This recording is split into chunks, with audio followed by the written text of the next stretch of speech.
Neuro సర్జన్గా నేను రోజు చాలా కేసెస్ ఆపరేట్ చేస్తుంటాను, చాలా కేసెస్ చూస్తుంటాను. ఈ మధ్యకాలంలో నాకు బాగా ఛాలెంజింగ్ అనిపించిన కేసు అయితే ఒకటి ఉందండి.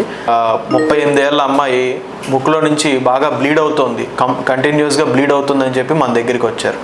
సో అది స్కాన్ చేసి చూస్తే తలలో పెద్ద ట్యూమర్ ఉంది. తలలో నుంచి ముఖంలోకి పాకి ముఖంలో నుంచి ముక్కులో నుంచి బయటకు వస్తూ ఉంది ట్యూమర్.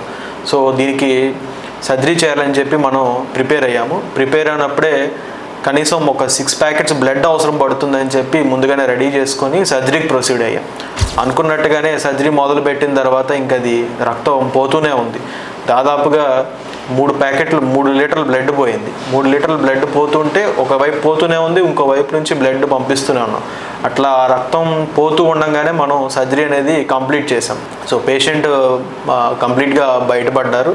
తర్వాత రక్తస్రావం ఇంకా ఆపడానికి ముక్కు లోపల మనం ప్యాక్ చేసేస్తాం. అంటే ఒత్తిడి పెట్టి ముక్కులో ఏమైనా రక్తనాళాలు ఓపెన్ అయినప్పుడు ఒత్తిడి పెట్టి దాన్ని అట్లా ఉంచి ఒక 1 వీక్ తర్వాత మనం రిమూవ్ చేస్తాం. ఈ 1 వీక్లో ఆ రక్తనాళం అనేది మూసుకుపోతుంది.